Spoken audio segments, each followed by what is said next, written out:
할렐루야. 너무너무 감사합니다. 우리 당회 또 목사님 이렇게 부족한 사람을 청해 주시고 말씀을 나눌 수 있는 기회를 주셔서 너무 감사하고요. 꼭 여러분 처음 뵀는데 친정원 느낌 아시나요? 친정원 느낌, 그런 마음이 드네요.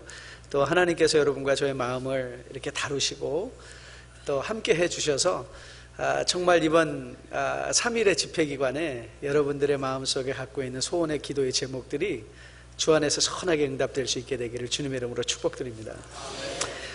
이렇게 처음 교회 와서 설교를 하다 보면 도대체 우리 로뎀교회 성도님들의 수준은 얼마나 되나, 그걸 알아야 이제 말씀을 맞출 거 아닙니까?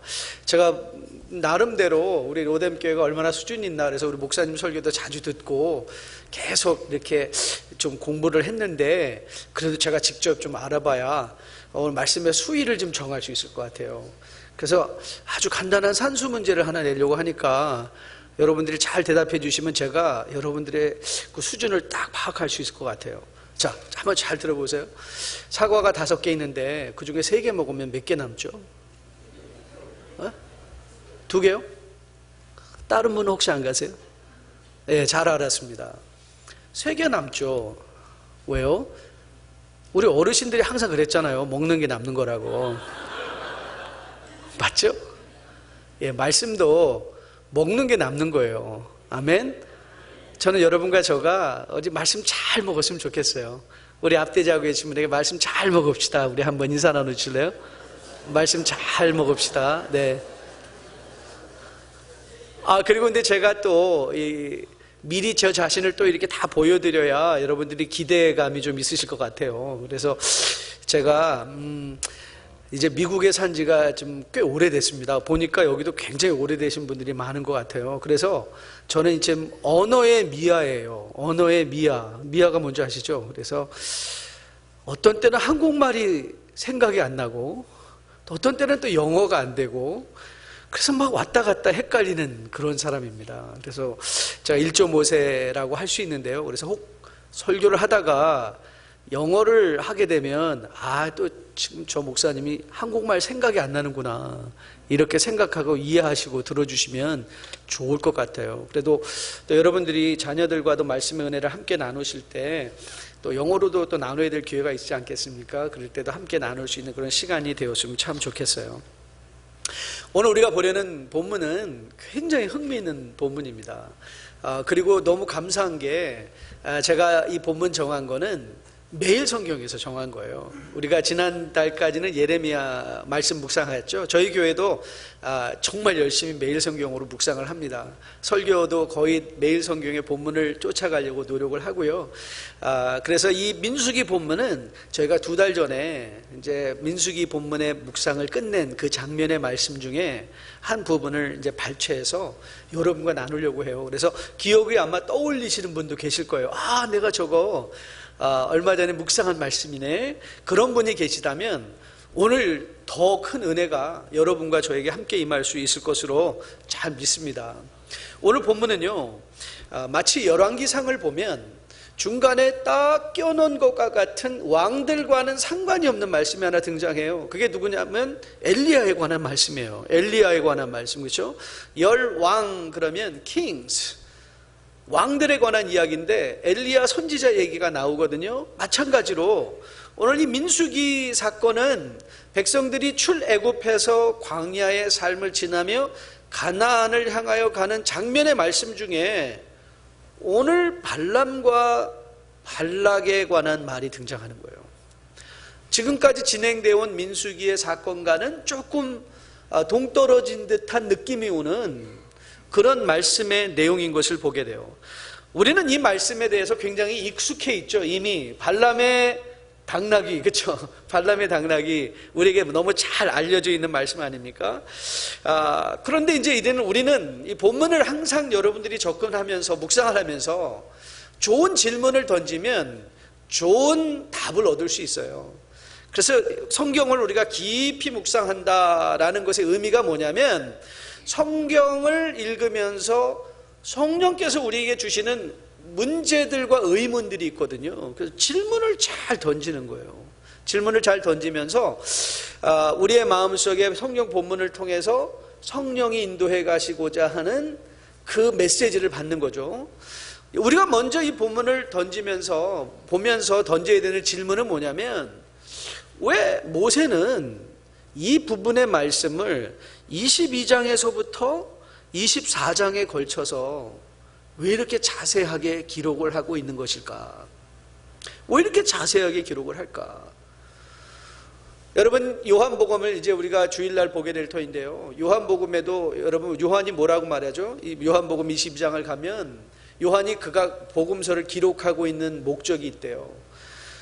주님께서 하신 모든 일들이 이 외에도 수도 없이 많은 일들이 있다고 그랬잖아요. 그러면서 요한은 특별히 이 사건들을 너희들 하여금 믿음과 생명을 위해서 내가 기록했다, 이렇게 자신의 목적을 딱 밝히고 있어요. 여러분, 광야에 지나가는 이스라엘 민족에게 얼마나 많은 사건들이 있었을까요? 그렇죠? 많은 사건들이 있었을 터인데, why this? 왜 이 사건일까? 왜 이 사건을 이렇게 깊이 묵상했을까?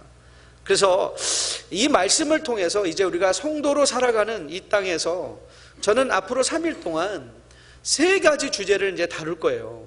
첫째는 도대체 우리는 누구인가? Who are we? Who am I? 나는 누구인가? 그 문제를 이제 존재론적인 접근을 좀 해보려고 하고요. 그 다음에 우리가 일반적으로 던질 질문은, 우리가 살고 있는 이 세상은 어떤 세상인가? 이 세상은 어떤 세상인가를 우리가 좀 살펴보고요. 그리고 그 세상 속에서 우리는 이제 어떻게 살아갈 것인가? 이제 그 문제를 우리가 요한복음을 통해서 이제 결론을 내보려고 해요. 저는 오늘 이 본문을 통해서 여러분과 저가 도대체 이 땅에 살아가고 있는 우리들이 누구인가라는 정체성에 관한 문제들을 여러분들이 다시 한번 본문을 통해서 확인받아 볼 수 있게 되기를 주님의 이름으로 축복드립니다. 그래서 이 땅을 성도로 살아가려고 다시 한번 마음에 결단하는 여러분이 되고 저가 되었으면 참 좋겠습니다. 여러분, 우리가 이 땅을 살아가면서 주의 깊게 다루어야 하는 감정이 하나 있습니다. 그 감정이 뭐냐면 열등감입니다. 열등감이에요. 그 열등감을 우리는 또 이렇게도 말할 수 있어요. 자격지심이라고도 할 수 있어요. 제가 지금은 이렇게 좋은 아내 만나서 사람이 됐어요. 아무도 안 믿으시는군요. 저는 참 예수 믿기 전에, 저는 예수 믿은 게 너무 제 인생에 제일 좋은 사건이었습니다. 저는 예수 믿기 전에 너무 열등감에 심했어요. 지금도 제가 뭐 마른 편은 아니지만, 제가 어렸을 때 고등학교 때부터 굉장히 뚱뚱하고 외모에 대해서 굉장히 자격지심이 많고 열등감이 많고요. 저희 아버님이 제가 11살 때 돌아가셨어요. 저 홀아버니 밑에서 한국에 살 때는 제가 살았던 그 시간들이 거의 다 가난하다는 기억밖에 없어요. 이 가난한 사람들이 이 마음에 굉장히 열등감을 많이 가지고 자라가게 됩니다. 이 열등감은 그런데요, 왜 무섭냐면 열등감은 끊임없이 우리에게 말을 걸어요. 그런데 문제는 이 소리가 내 안에서 나에게만 들린다는 거예요. 나에게만 들리는 내면의 소리가 있어요. 바로 그런데 내 안에서 들려지는 소리인데, 이 열등감이 작용하는 장소는 어딘가? 이 열등감이 작용하는 장소는 관계예요. 관계. 자, 여러분, 이 인간이란 스스로, 여러분 이 사람이란 말을, 인간이란 말을 한문으로 쓰면 사람 인자에다가 무슨 간자 쓰시는지 아시나요? 사이간자를 써요. 사이간자. 그러니까 인간은요, 이 인간이라는 말은 아주 유일하게, 이건 중국말도 아니고요, 일본말도 아니고, 한국 사람들이 고유하게 인간을 정의할 때, 사람을 정의할 때 인간이다. 즉 우리는 이미 한국 사람들은 이 공동체적인 성격 안에서 나를 규정하는 거예요. 그래서 이 한국말이 굉장히 성경적이잖아요. 우리 집. 영어는 my house. 근데 우리는 우리 집이자 그러잖아요. 심지어는 우리는 아내까지도 우리 아내라고 그래요. 진짜 희한하죠? 아내까지도 우리 아내 그러는 경우가 있어요. 왜 그런가 하면 우리 안에는 이 관계적인 공동체적인 그 이해가 딱 잘 잡혀져 있는 거예요. 이 관계 속에서, 그런데 무서운 건 이 열등감이 작용을 하는데, 이 열등감이 내 안에서 나한테만 들리는 소리인데 그것이 관계에 영향을 미치게 돼요. 열등감을 가진 사람은 내가 열등감을 가졌다는 것을 아무도 몰라요. 나만 알고 있어요. 그런데 열등감을 가진 아버지, 열등감을 가진 어머니, 열등감을 가진 아내, 열등감을 가진 남편, 열등감을 가진 교인들, 지도자들, 이게 관계에 엄청나게 영향을 미치게 돼요. 관계에 엄청나게 영향을 미치게 돼요. 이 열등감이 관계에 있어서 파괴적 영향력이 있습니다. Destructive power, destructive, 파괴적인 거예요. 그래서 열등감은 자기 자신을 힘들게 할 뿐만 아니라, 자기를 망치게 할 뿐만 아니라 자기와 연관된 모든 관계들을 힘들게 하고 부수는 경향이 있어요. 제가 성격적 결함이 하나 있습니다. 이 열등감을 가진 사람들의 특징 중에 하나가 뭐냐면 완벽주의적인 성격이에요. 왜냐하면 남한테 자기 약점을 보여주고 싶지 않은 거예요. 그래서 이 완벽주의적인 성격이 있어요. 그런데 여러분, 인간이 완벽하지 않은데 어떻게 완벽한 척을 하면서 살아가는 것만큼 힘든 게 어디 있겠어요? 그렇잖아요? 아내와의 관계, 교회 안에서도요, 이게 내 자신의 건강을 해칠 뿐만 아니라 이 관계 전체를 부수는 것을 우리가 깨닫게 됐어요. 우리가 이 땅을 살아가면서 성도로 살아간다는 것은 어쩌면 이 죄의 영향력으로 말미암아 우리 가운데 자리 잡고 있는 파괴적 성향의 열등감을 극복하는 것이라고 해도 저는 절대 과언이 아니라고 믿습니다. 절대 과언이 아니에요. 자, 그러면 도대체 이 열등감을 어떻게 극복할 것인가? How do we overcome? How do we overcome this? 어떻게 이 열등감을 극복할 것인가? 한국의 기생충 박사로 유명한 단국대학교에 서민 교수가 있어요. 서민이란, 제가 보니까 강의를 들어보니까 이야, 정말 저보다 더 자유롭게 생긴 사람이 있더라고요. 얼굴이 상당히 자유롭게 생기셨어요. 자기는 얼굴이 못생겨서 공부를 했대요. 공부를 잘하면 사람들이 자기를 좋아할 것 같아서. 그러면서 그분은 무슨 주장을 하는가 하면 열등감을 극복하는 길이 있대요. 그 열등감을 극복하는 길은 책을 읽어라, 이렇게 권면을 하더라고요. 근데 제가 그 가슴에 딱 꽂혔어요. 그렇지, 열등감을 극복하기 위해서 책을 읽어야지. 여러분, 무슨 책을 읽어야 될까요? 세상의 팝 사이콜로지, 세상에 있는 무슨 긍정적인 마인드를 불러일으키는 그런 책을 읽으면 우리가 열등감을 극복할 수 있나요? 내 자신에 대해서 긍정적인 마음을 가지면 아닌데 기야 그러면 그렇게 되나요? 아니에요. 그런데 한 가지 책이 있어요. 우리의 열등감과 우리의 존재에 대한 분명한 교훈을 주는 책 하나가 있는데, 그게 뭐가요? 성경책이에요. 하나님의 말씀이에요. 그 하나님의 말씀을 보면요, 하나님의 말씀은 명확하게 우리가 성도란 누구냐, 성도가 살아가고 있는 세상은 어떤 곳이냐, 거기서 우리는 어떻게 살아야 될 것이냐의 문제가 아주 정확하게 교훈으로 우리에게 제시되고 있는 것을 보게 됩니다.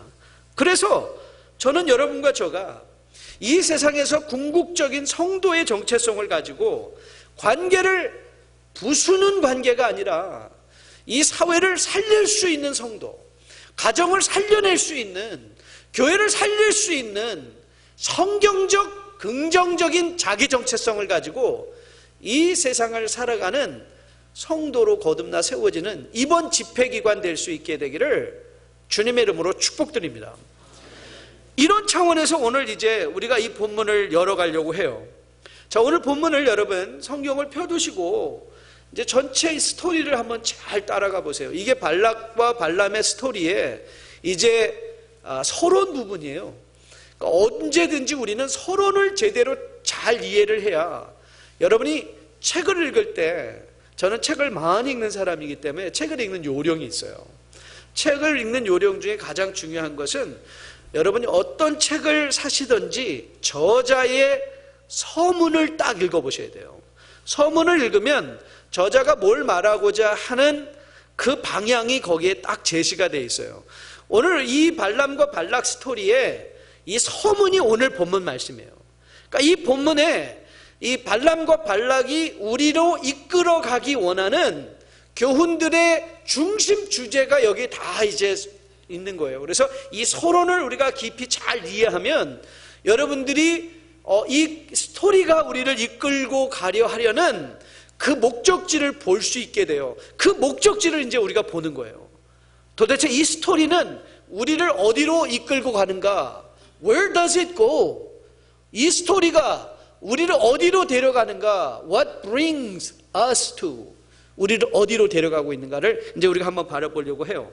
자, 오늘 본문은요, 이스라엘의 아모리 왕 시온과 바산 왕 옥을 차례로 격파하고 그 땅을 점령하면서 이제 모압 광야에 이르는 장면을 시간으로 이제 설정해 놓았어요. 이 모압 광야는 가나안 땅을 기준으로 하면 이제 요단의 동편 땅이에요. 그리고 여리고 성의 맞은편에 위치한 곳이었어요. 그리고 오늘 본문에서 우리는 이 바락, 모압 왕 발락을 만나요. 여러분, 이 발락, 제가 또 하나의 열등감이 있었어요. 그게 뭐냐면 제 이름이에요. 제 이름이 어떻게 되십니까? 그러니까 저는 정대성입니다. 그러니까 그 대성이 클 때자에 이룰 성자예요. 그러면 저는 제 이름을 말하면서 꼭 이렇게들 다들 물어보시는 것 같아요. 그래, 내가 이룬 게 도대체 뭐냐? 이러는 게 없는 거예요. 그래서 뭐 바울이 원래는 사울 큰 자인데 파울로스 작은 자로 되었다고 그래서 저도 한번 이름을 바꿔야 되나? 정소성. 그건 아닌 것 같더라고요. 근데 여러분, 오늘 이 발락이라는 말의 의미가 뭔지 아세요?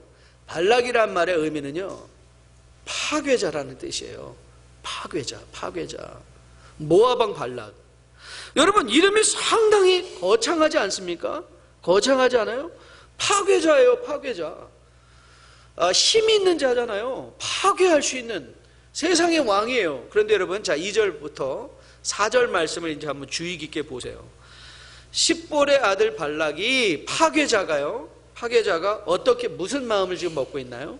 자, 2절부터 4절까지 한 목소리로 같이 한번 읽어보도록 하겠습니다. 같이 읽습니다. 시작. 십볼의 아들 발락이 이스라엘 아모리에게 향한 모든 일을 보았으므로 모압이 심히 두려워하였으니 이스라엘 백성이 많음으로 말미암아 모압이 이스라엘 자손 때문에 번민하더라. 미디안 장로들에게 이르되 이제 이 무리가 소가 밭의 뿔을 뜯어 먹음같이 우리 사방에 있는 것을 다 뜯어 먹으리로다 하니 그때의 십볼의 아들 발락이 모압 왕이었다. 여러분, 이 본문을 좀 주의 깊게 보시면 보세요. 마치 가로를 여는 것처럼 모압의 왕 십볼의 아들 발락, 그 말이 딱 등장하고 또 나중에 가로를 닫은 것처럼 또 뭐라고 나와 있어요? 모압 왕 십볼의 아들 발락이 딱 이제 가로를 열고 가로를 닫았어요. 파괴자예요. 겉으로는 파괴자인데 중간에는 뭐예요? 모든 그 민족들이 발락의 통치 아래, 파괴자들의 통치 아래 있던 이 모든 사람들이 누구 때문에 지금 두려워하고 있어요? 이스라엘 자손 때문에 두려워하고 있어요. 이스라엘 자손 때문에. 여러분, 자, 왜 그러면 발락은 이스라엘을 왜 두려워했을까요? 왜 두려워했나요? 이스라엘이 아모리아인에게 행한 모든 일을 보았으므로. 여러분, 이 세상의 왕이었던 발락이요, 하나님의 이스라엘 백성을 통해서 하신 일을 뭐 했다? 보았대요. 하나님의 일을 봤어요. 여러분, 우리가 믿고 섬기는, 여러분이 믿고 섬기는 하나님은 어떤 분인지 아세요? 하나님은요, 여러분보다, 여러분의 인생에 여러분보다 앞서 행하시며 여러분의 길을 준비해 주시는 하나님이세요. 이스라엘보다 앞서 행하시며 하나님은 이스라엘의 길을 이 광야에서 준비해주고 계셨던 하나님이셨어요. 이스라엘의 적들의 간담을 서늘하게 했어요. 서늘하게. 근데 여러분, 이 장면의 말씀을 들으면 또 한 군데 구약의 말씀의 장면이 확 떠오르시는 분들이 있을 거예요. 혹시 그 장면의 말씀이 확 떠오르신 분이 있다면 꼭 심각하게 신학교 가는 거 생각해 보시기 바랍니다. 생각나신 분 있으세요? 예, 이스라엘 백성이 여리고에 들어가기 전에 기색 라합을 만나는 장면, 스파이들이 라합을 만나는 장면 여러분 기억하세요? 그 스파이들이 라합을 만났을 때 라합이 이스라엘의 스파이들을, 정탐꾼들을 숨겨주며 라합이 이렇게 말을 했어요. 한번 잘 들어보실래요? 그들이 눕기 전에 라합이 지붕에 올라가서 그들에게 이르러 말하되 여호와께서 이 땅을 너희에게 주신 줄을 내가 아노라. 우리가 너희를 심히 두려워하고 이 땅 주민들이 다 너희 앞에서 간담이 농나니 이는 너희가 애굽에서 나올 때에 여호와께서 너희 앞에서 홍해물을 마르게 하신 일과 너희가 요단 저쪽에 있는 아모리 사람의 두 왕 시혼과 옥에게 향한 일을 곧 그들을 전멸시킨 것을 우리가 들었음이니라. 여러분들이 성경을 읽을 때 이 시간적인 관점을 여기 잘 생각하셔 두셔야 돼요. 여러분, 기생 라합의 고백은 언제 일어난 일인 줄 아세요? 출애굽한 지 40년 후에 일어난 일이에요. 40년 후에. 40년 동안 하나님은 이스라엘 백성들은 광야에서 헤매고 있는 것 같았죠. 광야에서 헤매고 있는 것 같은데 하나님은 이미 어디가 계셨어요? 여리고에 가셔서 그들의 마음속에 하나님이 하셨던 일들을 보고 듣고 기억하게 하시고 이스라엘의 간담이 이미 녹게 만드셨어요. 그런데 문제가 뭐죠? 문제가 뭘까요? 여러분, 민수기 13장에 아주 결정적인 사건이 하나 일어나죠. 이스라엘 백성들이 왜 광야를 40년 동안 헤매야 되는가? 한 달이면 가야 될 그 길을 왜 40년을 헤매야 됐을까? 왜 그랬죠? 제가 한번 들려드릴게요. 잘 들어보세요. 민수기 13장 말씀이에요. 이스라엘 자손 앞에서 이제 정탐꾼들의 보고입니다. 이스라엘 자손 앞에서 그 정탐한 땅을 악평하여 이르되 우리가 두루다니며 정탐한 땅은 그 거주민을 삼키는 땅이요 거기 본 모든 백성은 신장이 장대한 자들이며 거기서 네피림의 후손인 아낙 자손의 거인을 보았나니 우리는 스스로 보기에도 메뚜기 같으니 그들이 보기에도 그와 같았을 것이다. 여러분, 이게 누가 한 말이에요? 하나님의 백성 이스라엘의 정탐꾼들이 한 말이에요. 그런데 정작 그 가나안 땅에 있던 가나안의 주민들의 간담은 어떻게 됐어요? 서늘해졌어요. 그렇죠? 그들은 이스라엘 백성들을 무서워하고 있었어요. 그런데 이스라엘 백성들은 정작 뭐 하고 있어요? 자신들을 메뚜기처럼 여기고 있어요. 여러분, 이스라엘의 비극이 뭔지 아세요? 그들은 하나님을 모르니까 자기가 누구인지를 몰라요. 하나님을, 그들을 구원하시는 하나님이 은혜로 홍해를 마른 땅으로 건너게 하시고 노예로서 아무런 준비 안 된 자들이 그 땅의 바산왕의 옥을 격파하는 것을 경험하게 하시면서 하나님은 그들에게 무슨 말씀해 주셨죠? 너는 내 아들이야. 너는 내 딸이야. I am with you. 나는 너와 함께 있어. 그런데 여러분, 이스라엘 백성의 비극은 뭐예요? 그 하나님을 모르니까 자기가 뭐처럼 여겨졌어요? 메뚜기처럼 여겨졌어요. 사랑하는 로뎀의 성도 여러분, Who do you say you are? 여러분은 여러분을 어떻게 여기고 계세요? 여러분은 여러분이 누구라고 생각하세요?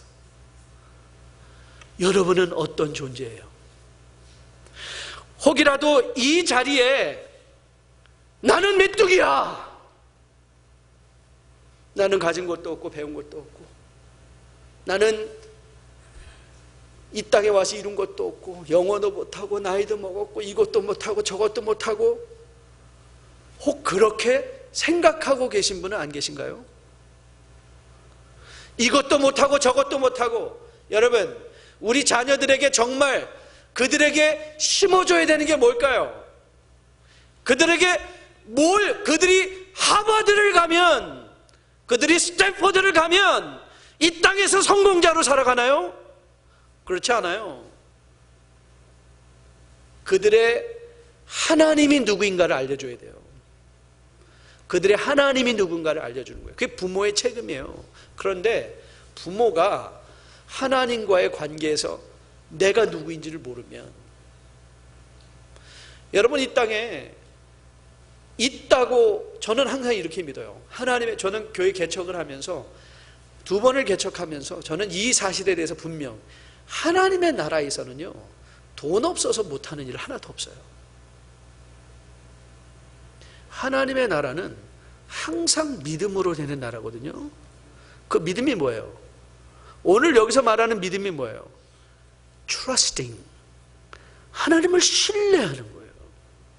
우리보다 앞서 행하시는 하나님을 신뢰하는 것이죠. 여러분 베드로 사도가 우리에게 뭐라고 말씀하신지 아십니까? 베드로 사도는 우리에게 이렇게 선포하세요. 그러나 너희는 택하신 족속이요 왕같은 제사장들이요 거룩한 나라요 그의 소유된 백성이니 누가요?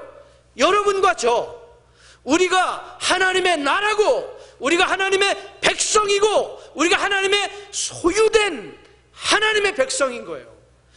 하나님은 우리를 더 잘하시고 우리보다 앞서 가시며 적들의 간담을 서늘하게 하시는 분이 하나님이신데 혹이라도 우리는 우리의 삶 속에서 내 능력만을 바라보며 혹이라도 우리는 우리를 스스로를 메뚜기로 여기고 있지는 않았는가. 전 오늘 성령께서 여러분을 강력하게 도전하셔서 하나님의 나라 되고 하나님의 백성 되고 왕같은 제사장 되게 해주신 하나님의 은혜를 감사하며 그분께 다시 한번 초점을 맞출 수 있는 이 가을 부울 사경에 될 수 있게 되기를 주님의 이름으로 축복드립니다. 이 하나님이 우리보다 우리를 더 잘하시고 우리보다 앞서 가시며 여러분의 인생, 저의 인생, 이 로뎀의 앞길을 준비하고 계신 하나님이신 것을 다시 한번 신뢰할 수 있는 여러분과 저 될 수 있게 되기를 주님의 이름으로 축복드립니다. 여러분 오늘 우리가 발락을 통해서 또 하나 살펴볼 교훈이 있습니다. 여러분 이제 발락이 그 두려운 마음을 극복하기 위해서 그가 발람을 청해 오기로 한 거예요. 아마도 믿기는 발람은 그 당시에 이미 굉장히 잘 알려졌던 사람인 것 같아요. 오늘 5절을 보면 발람을 불러오려는 발락의 그 배경이 여기에 적혀 있죠. 이렇게 적혀 있어요. 그가 사신을 부올의 아들 발람의 고향인 강가 부돌에 보내요 발람을 부르게 하였다 그랬어요. 그런데 여러분들이 이제 지도를 펴시고 보시면 부돌과 모압은 약 거리가 640km나 떨어져 있는 곳이에요. 거의 500마일 정도 떨어져 있는 거죠. 여기서 여러분이 혹시 산호세로 가신다면, 샌프란시스코를 가신다면 샌프란시스코를 한번 가고 거의 반 돌아올 엄청나게 먼 길이에요. 거기까지 발람의 명성이 벌써 펼쳐져 있다는 거죠. 우리는 이런 사실을 보면서 발락이 얼마나 간절한가를 보게 돼요. 발락이 얼마나 간절했으면 그 멀리에 있는 발람을 불러오려고 하였을까요? 사실 우리가 발람을 오해를 많이 할 때가 있어요. 우리가 발람을 보면서 이 사람이 굉장히 하나님의 사람인 것처럼 우리가 오해할 때가 많이 있는데요. 저는 오늘 발람이 우리에게도 큰 교훈이 된다고 믿고 반면적 교훈이 된다고 믿고 그 사람의 행적을 한번 들이파보려고 해요. 발람은 그때 어떻게 알려진 사람이었는가 하면 이방인 점쟁이 무당이었어요.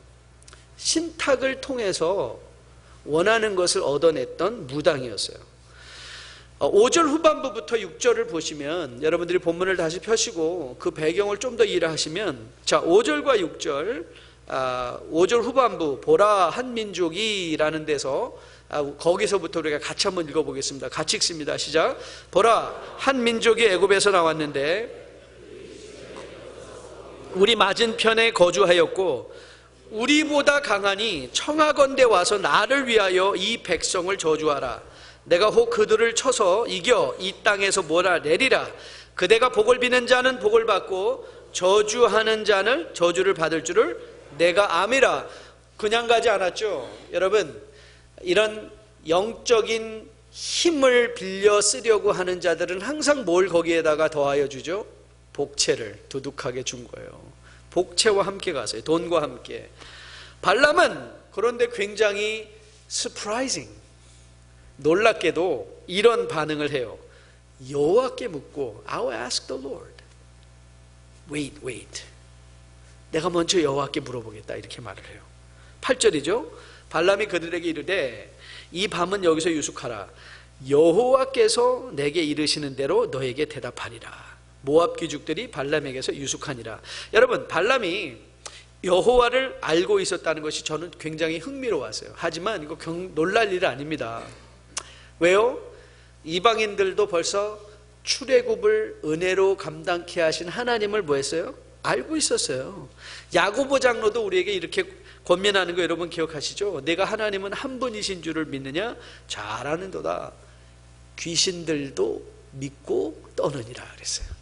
귀신이 하나님을 알아요, 몰라요? 야고보 장로가 안다고 그랬잖아요. 믿고 떤다고 그랬어요. 그런데 여러분, 사실 발람의 스토리는요 이렇게 장황하게 펼쳐질 필요가 없어요. 13절에서 끝나면 돼요. 자, 13절을 보세요. 자, 12절과 13절을 한번 읽어볼게요. 12절과 13절 같이 읽습니다. 시작. 하나님이 발람에게 이르시되 너는 그들과 함께 가지도 말고 그 백성을 저주하지도 말라. 그들은 복을 받을 자들이니라. 발람이 아침에 일어나 발락의 귀족들에게 이르되 너희는 너희 땅으로 돌아가라. 여호와께서 내가 너희와 함께 가기를 허락하지 아니하시느니라. 자, 그러면 하나님은 He said it. It should be done. 그렇죠? 말씀하셨으니까 끝나야죠. 그런데 왜 스토리는 또 계속 장황하게 펼쳐지고 있을까? 자, 그게 질문이에요. 이 질문에 여러분이 답을 하셔야 돼요. 왜 스토리가 13절에서 안 끝났을까? 여러분, 왜 안 끝난 줄 아십니까? 왜냐면요, 마음의 내면 깊은 곳에서 발람은요 가고 싶었을까요? 가고 싶지 않았을까요? 가고 싶었어요. He wanted to go. 그 돈이 탐이 났어요. 여러분, 발람이 하나님의 음성을 듣고 그런데 안 가겠다고 하자 발락이 double the ante, 돈을 더 주겠다는 거예요. 더 귀하게 대해줄 테니까 와라. 발람이 무려 몇 번? 3번에 걸쳐서 발락의 사신을 맞아들이게 되죠. 근데 여러분, 그 장면도 여러분이 보시면요, 이 성경이 참 재밌습니다. 성경을 아주 보시면요, 오늘 본문도 여러분이 다시 한번 눈을 쫙 훑어보시면 하나님께서 발람, 이 모압 장로들이 왔을 때 하나님이 9절에서 이렇게 물으실 거예요. 자, 9절을 보세요. 하나님이 뭐라고 물으시나 보세요. 하나님이 발람에게 임하여 말씀하시되 너와 함께 있는 이 사람들이 누구냐 하고 물으셨어요. 여러분, 하나님이 몰라셔서 물으셨을까요? 하나님 모르셨을까요? 아니죠. 이 질문의 답을 여러분이 잘 보셔야 돼요. 질문의 의도를 보셔야 돼요. 이 말은 무슨 뜻일까요? 발람에게 뭐라고 말했어요? 너 왜 이 사람들을 들였니? 이 말이에요. 너 왜 이 사람들을 들였니? 이 말이에요. 이 사람들이 누구냐가 아니라 왜 들였을까요? 발람의 눈이 돌아간 거예요. 그들이 가져온 선물을 보고 돌아간 거예요. 여러분, 그런데 자 보세요. 발람은 언뜻 보면 이스라엘을 위하여 발락의 간절한 요청에도 오히려 가지 않고 이스라엘을 축복한 사람처럼 들립니다. 그렇죠? 하지만 우리는 이미 신약에서 우리는 알고 있어요. 이 버가모 교회, 계시록의 버가모 교회에서 주신 그 편지를 읽어보시면요, 거기에 이런 경고의 말씀이 등장합니다. 그러나 내게 두어 가지 책망할 것이 있나니 거기 내게 발람의 교훈을 지키는 자들이 있도다. 발람이 발락을 가르쳐 이스라엘 자손 앞에 걸림돌을 놓아 우상의 제물을 먹게 하였고 또 행음하게 하였느니라. 발람이요, 하나님의 백성들을 축복하고 돌아간 것 같은데 신약에 와서는 발람이 혹독하게 하나님으로부터 책망을 받고 있어요. 이거는 25장에 가시면 이 부올 사건이 일어나는데요, 바로 이 장면이에요. 부올 사건에서, 근데 여러분들이 25장을 쭉 읽어보셔도 도대체 25장이 발람과 무슨, 부올 사건이 뭐냐면 이스라엘이 우상에 맺혔던 제물을 먹었을 뿐만 아니라 이방 여인들과 행음하던 장면이거든요. 그런데 31장을 가면 모세가 이렇게 얘기를 해요. 부올 사건을 상기시키면서 이스라엘 백성에게 뭐라고 경고를 했는가 하면 너희가 발람의 꾀를 쫓았다 그랬어요. 이스라엘을 축복하고 떠난 게 아니에요. 그들에게 세상을 소개하고 떠났어요. 이스라엘 백성이. 이게 발람의 꾀였어요. 거기에 말려 들어간 것이죠. 여러분, 하나님께서 그렇다면 이 발람을 통해서 교훈하시고자 하는 게 뭘까요? 반면적 교훈이 뭘까요? 자, 22장 38절을 한번 볼게요. 우리가 앞으로 가서, 자, 38절, 이게 발락의 앞에 나와서 발람이 하는 장면의 말씀입니다. 자, 발람이 발락에게 이르되 내가 오기는 하였으나 무엇을 말할 능력이 있으리까? 하나님이 내 입에 주시는 말씀, 그것을 말할. 굉장히 순종적으로 들리지 않습니까? 굉장히 겸손하게 들리지 않나요? 그러나 여러분, 그가 이렇게 말했어요. 내가 오기는 하였으나. 여러분, 발락의 실수는 그 자리에 가지 말았어야 돼요. 거길 가지 말았어야 돼요, 발람은. 그런데 아니, 목사님, look, verse 20. 자, 20절 보세요. 20절. 아니, 하나님이 가라고 하셨잖아요. 두 번째 그들을 청하러 온 사신들과 함께 가라 하지 않으셨나요? 여러분, 성경을 읽을 때 여러분 시간을, 안목을 두셔야 된다는 것을 여러분에게 이미 말씀드렸죠. 그래서 우리가 신약적 관점에서 이렇게 성경을 뒤로 돌아보면요, 우리가 보는 영어에 hindsight라는 영어가 있어요. 아, 뒤를 돌아보았더니 이해가 되는 거예요. 우리가 그때는 못 깨달았는데, 하나님이 그럼 이 장면에, 하나님은 분명하게 말씀하셨거든요. 가지 말라. 그런데 하나님은 발람 안에 있던 무슨 마음을 보신 거예요? 가고 싶어하는 마음을 보신 거예요. 그럼 너 가라. 그 가는 것을 통하여 하나님은 우리에게 교훈해 주시길 원하세요. 교훈해 주시길 원하세요. 자, 19절 말씀이죠. 자, 19절을 보세요. 이렇게 나와 있습니다. 그런즉 이제 너희도 이 밤에 여기 유숙하라. 이제 두 번째 사신이 왔을 때에 이게 발람이 한 말이에요. 여호와께서 내게 무슨 말씀을, 그 부분부터 같이 읽습니다. 같이 읽습니다. 시작. 더 하실는지 알아보리라 그랬어요. 참 하나님의 음성을 듣기를 사모하는 것 같죠. 근데 이 더라는 단어가 아주 중요한 단어예요. 보세요. 하나님은 당신의 뜻을 번복하시는 분일까요, 아니실까요? 번복 안 하세요. 그런데 무슨 말씀을 더 하시겠어요? He said it, it should be done. 하나님이 말씀하시면 거기서 끝나야 돼요. 그런데 발람은 자꾸 여지를 남겨두고 싶은 거예요. 하나님이 무슨 더 말씀하지 아니하실까? 겉은 그럴싸한 것 같은데 속은 아닌 거예요. 여러분, 열등감의 소리와 함께 우리 안에서 또 들려지는 또 하나의 소리가 있습니다. 그게 뭔지 아세요? 그 양심의 소리예요. 저는 이 양심이라는 것이 믿음을 통하여 회복되는 성도의 감각이라고 믿어요. 그게 양심의 소리예요. 그러니까 성령의 소리라고도 할 수 있어요.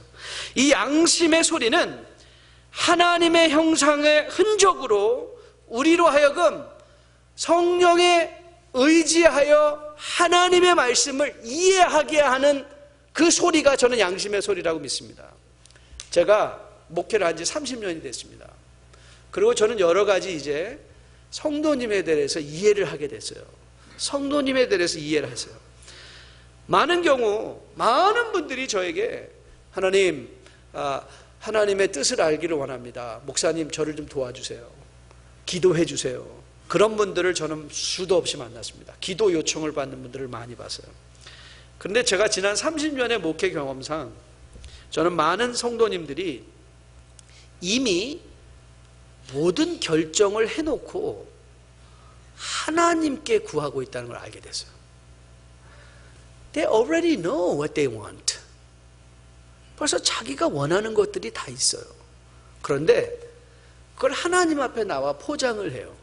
하나님의 뜻을 알고 싶어요. 즉 결론적 의도는 뭐냐면 저는 이렇게 생각이 됐어요.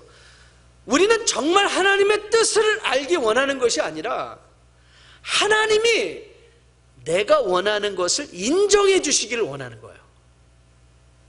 그렇지 않을까요? 나는 이미 내가 원하는 것이 결정이 됐어요. 그리고 하나님이 그것을 후차적으로 인정해 주시길 원한다는 거예요.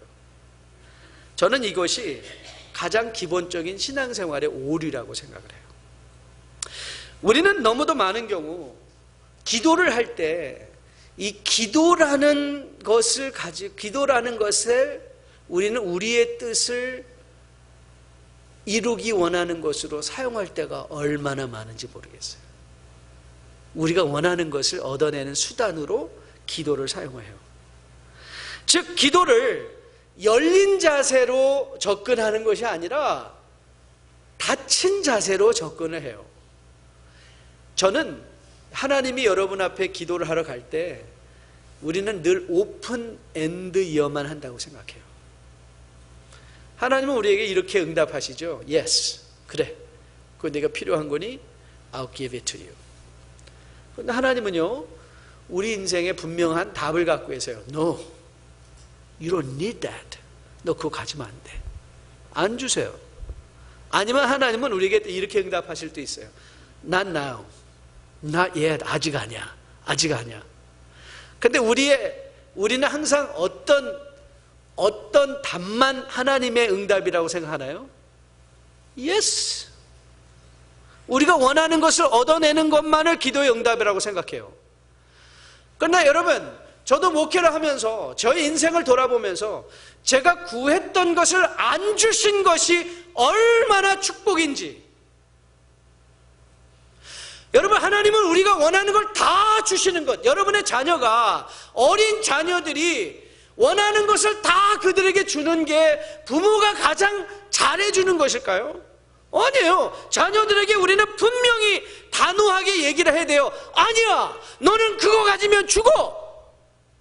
너는 그거 지금 가지면 안 돼. 여러분, 하나님도 우리에게 그렇게 말씀하세요.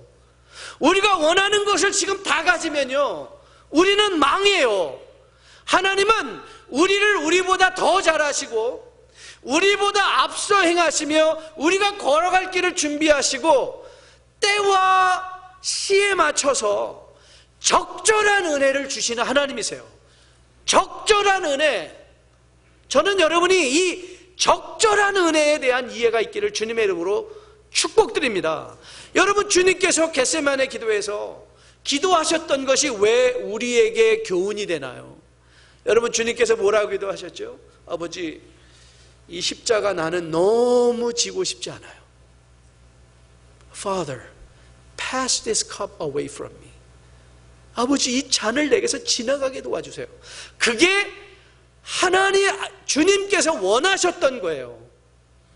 주님이 원하셨던 것은 십자가의 잔을 마시지 않는 것이었어요. 그런데 여러분, 주님의 기도가 왜 우리에게 교훈이 되나요?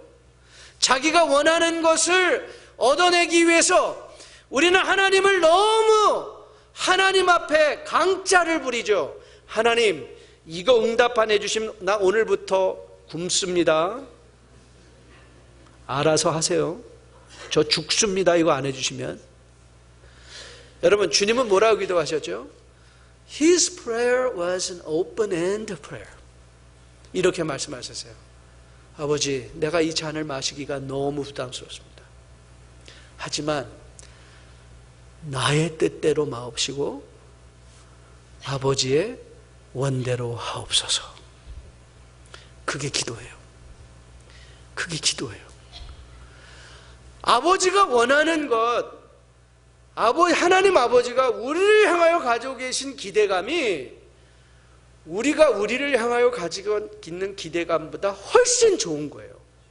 저는 여러분이 이 사실을 꼭 신뢰하실 수 있게 되기를 주님의 이름으로 축복드립니다. 여러분, 그런데 발락과 발람은, 여러분 발락을 보세요. 발락은 물질을 통하여 신을 움직일 수 있다고 생각했던 거예요. 그렇죠? 물질을 가지고 신을 여러분, 그게 뭐예요? 지금 세상에 있는 모든 무당들이 다 그렇지 않습니까? 물질을 가지고 신을 움직이는 게 무당이에요. 그게 우상숭배예요. 우상숭배는 무슨 신상을 앞에 두고 그것을 절하는 게 아니라 그것보다 훨씬 더 내면에 있는 우상숭배의 문제는 우상의 힘을 이용해서 내가 원하는 것을 이루어내고야 말겠다는 철저한 이기주의적인 발상이 우상숭배인 거예요. 여러분, 우리가 혹시라도 하나님과의 관계 속에서 그런 이기심으로 사로잡혀 하나님조차도 내가 원하는 것을 이루어내고자 하는 도구로 여기고 있지는 않는가? 그게 발람과 발락이 우리에게 제시하는 교훈이에요. 여러분, 하나님은요, 그의 뜻을 이루어 가시는 분이십니다. 하나님께서는 지극히 선하시고 우리를 향하여 가장 좋은 뜻을 가지고 계신 하나님 아버지세요. 그 하나님 아버지는 여러분과 저를 너무 사랑하셔서 아들 예수 그리스도까지 기꺼이 여러분과 저가 아직 죄인이었을 때에 십자가에 달려 죽게 하신 그 아버지세요. 그 아버지는 여러분과 저를 향하여 아무것도 아낌이 없으신 분이세요. 하나님은 여러분의 인생에 가장 좋은 계획을 가지시고 그 계획을 이루어 가시는 하나님이세요. 이런 하나님을 아는 우리들은요, 신앙생활을 한다는 것의 의미는 뭔가? 우리는 끊임없이 우리의 기도가 하나님을 바꾸려는 기도가 아니라 하나님의 보좌를 움직여서 내가 원하는 것을 이루어내는 게 아니라 하나님이 원하시는 것이 내 뜻이 되게 하는 거예요. 하나님이 원하시는 것이 내 뜻이 되게 하는 것. 여러분, 발람은요, 더 이상 기도할 것이 아니라 하나님이 12절에서 주신 말씀을 듣고 그냥 순종했으면 됐어요. 그가 정녕 하나님을 믿고 있었다면, 그러나 하나님이 너희는 이 사람과 가지 마라. 이스라엘 백성은 복받은 백성들이다. 너는 그들과 함께 가지 말라. 거기서 딱 끝나면 됐어요. 그런데 발람의 비극은 뭔지 아세요? 그가 계속 기도했다는 거예요. 계속 기도해요. 저는 신앙생활을 하면서요, 기도만 하는 성도님들 많이 봤습니다. 맨날 기도를 해요. 하나님, 성경 읽게 도와주세요. 하나님, 예배 잘 드리게 도와주세요. 하나님, 더 열심 내게 도와주세요. 그럼 저는 하나님이 이렇게 말씀하실 것 같아요. 나 안 말린다. 나 너 안 말려. 성경 읽어. 나 너 안 말린다. 예배 열심히 드려. 여러분 기도 생활을 아주 잘 하셔야 돼요. 왜냐하면 이 기도를 잘못하면요, 피해의식이 생겨요. 제가 이런 젊은이를 봤어요. 젊은이가, 제가 대학 캠퍼스 민주를 하는데요, 이 녀석이 오더니 저한테 그래요. 그땐 제가 전도사였는데요, 전도사님, 저 이제 하나님 안 믿습니다. 그래요. 근데 왜? 그랬더니 하나님은 너무 이상한 분이세요.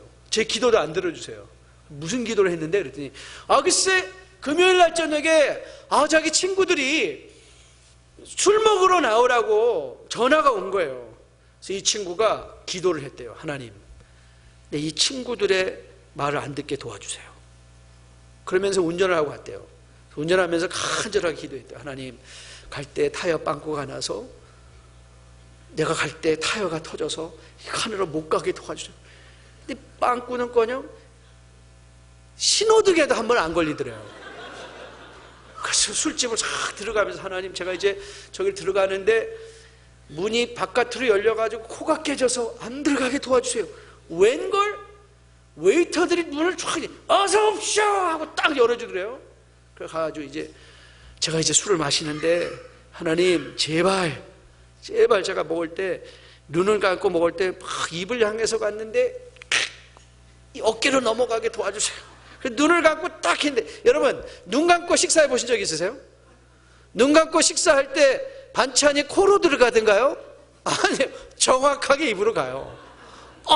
딱 입으로 가더래요. 그래가지고 그날 술을 때려 먹었대요. 어떻게 하나님은 나의 기도를 이렇게 안 들어주시냐? 여러분 이게 우스갯소리 같죠? 저는 그 친구한테 말했어요. 야, 술 먹는 친구들은 네가 안 만나는 거고 거기는 가지 말아야 돼. 네가 안 가는 거야. 그게 영적인 싸움이야. 그게 영적인 싸움이야. 기도하는 게 아니라 내가 안 가는 거야. 너를 쳐서 복종시키는 거야. 저는요 대학생 때 예수를 믿었어요. 대학생 때 예수를 믿었는데요, 예수 믿고 안 믿다가 작년이 돼서 예수를 믿으니까 예수 믿는 게 굉장히 어려웠어요. 근데 제가 너무 이상한 걸 발견했어요.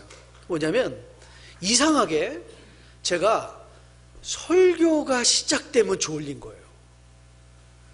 참 희한하죠. 그래서 항상 그랬어요. 이야, 어떻게 목사님이 설교를 저렇게 못하냐, 어떻게 설교만 시작하면 졸냐.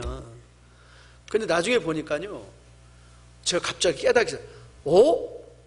이건 영적 전쟁인 거예요. 영적 전쟁이었어요. 우리의 눈을 가려서 하나님의 음성을 듣지 여러분, 바울이 우리가 살고 있는 시대, 우리가 좀 더 얘기하겠지만 나중에 우리가 살고 있는 이 시대는 어떤 시대예요? 아직도 공중권세 잡은 자들의 우리의 싸움은 혈과 육에 관한 것이 아니요, 그렇죠? 어둠의 정사의 주관자들이, 여러분 오늘 지금 사단이 제일 싫어하는 시간이 어떤 시간이에요? 여러분 이 시간 아니겠어요? 지금 여러분으로 하여금 하나님의 말씀을 듣게 하는 걸 제일 싫어하는 존재가 누굴까요? 아직도 이 세상에 주관하고 있는 어둠의 세력들 아닐까요? 제가 설교를 하면서 목사가 돼서 깨달았어요. 제가 보면요, 정말 이 설교를 시작하는 순간부터 좋으시다가 광고 시간 되면 딱 깨는 분이 있어요. 얼마나 눈이 초롱초롱해지는지. 근데 설교 시간만 되면 그냥 졸아요. 저는 예수 처음 믿고선요, 그게 목사님이 설교를 못하는 건 줄 알았어요. 제가 보니까 그게 영적 싸움이었어요.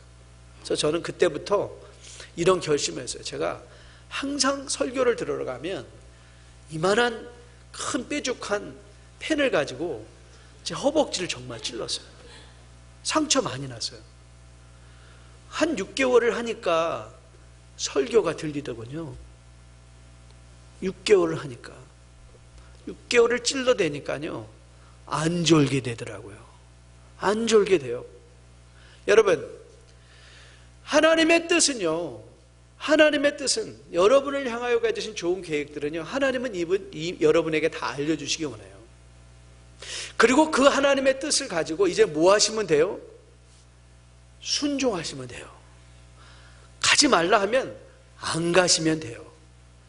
제가 목회를 하면서 이제 깨달았어요. 저는 젊어서요, 제가 산호세 처음 개척했을 때 제가 어떻게 기도했는 줄 아세요? 제가 이렇게 기도했어요. 하나님은 참 행운하십니다. 저 같은 사람을 스카우트 하셨으니. 그래가지고 제가 처음에 교회 개척하고요, 1994년도에요. 제가 이렇게 기도했던 기억이 나요. 하나님, 이 세계를 저에게 맡겨주십시오. I'll do it for you. 그랬는데 이 세계가 만만하지 않더라고요.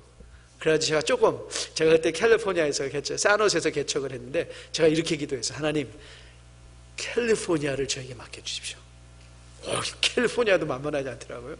그래서 산호세에서 개척을 했는데 제가 이제 이렇게 얘기했어요. 하나님, 그냥 제가 겸손하게 우리 동네 책임지겠습니다.